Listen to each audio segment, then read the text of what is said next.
کوئی کلمہ پڑھنے والا اپنے نبی کے ہی نواسے کو شہید کر دے، انہی کے خاندان کے لوگوں کو پیاسا رکھے. ذرا غور کریں نا، ظلم بھی کیسا تھا.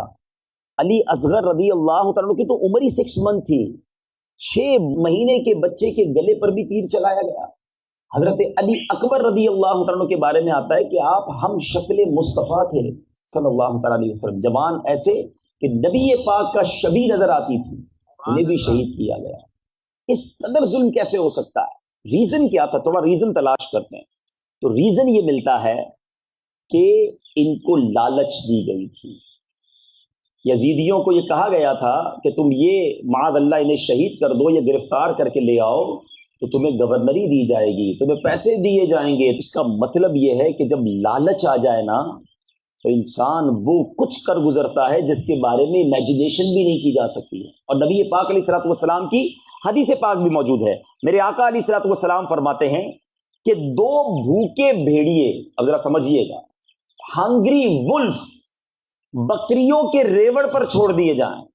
اب بھیڑیے بھی بھوکے ہوں اور بکریاں پورا ریوڑ ہو تو کتنی چیڑ پھاڑ کریں گے. آقا فرماتے ہیں 2 بھوکے بھیڑیے بکریوں پر چھوڑ دیے جائیں، وہ اتنا نقصان نہیں پہنچاتے جتنا کہ مال اور مرتبے کا لالچ انسان کے دین کو پہنچاتا ہے. یعنی انسان کو جب مال کا لالچ ہو جائے نا، جب مرتبے کا، اقتدار کا لالچ آ جائے، پھر وہ اندھا ہو جاتا ہے. پھر وہ کچھ کر گزرتا ہے جس کے بارے میں سوچا بھی نہیں جا سکتا. اس لیے میں بات کیوں کر رہا ہوں کہ ہم یزیدیوں کی جب بھی بات کرتے ہیں ان پر لعنت ملامت کرتے ہیں، اور واقعی کرنی چاہیے، وہ بڑے گناہ گار ہیں، اور ان کو تو پتہ چلے گا جب اللہ کی بارگاہ میں پیش ہوں گے جو ان کی سزا ہوگی. لیکن ہم اپنے بارے میں سیٹسفائی نہ ہو جائیں کہ جناب انہوں نے تو بہت بڑا ظلم کیا، ہم تو بہت ٹھیک ہے، ہم تو اچھے ہیں.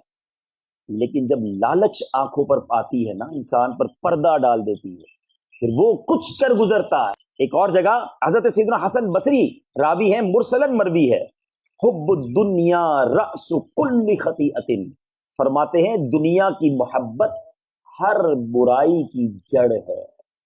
دنیا کی محبت دل میں گھر کر گئی نا تو پھر مارے جائیں گے.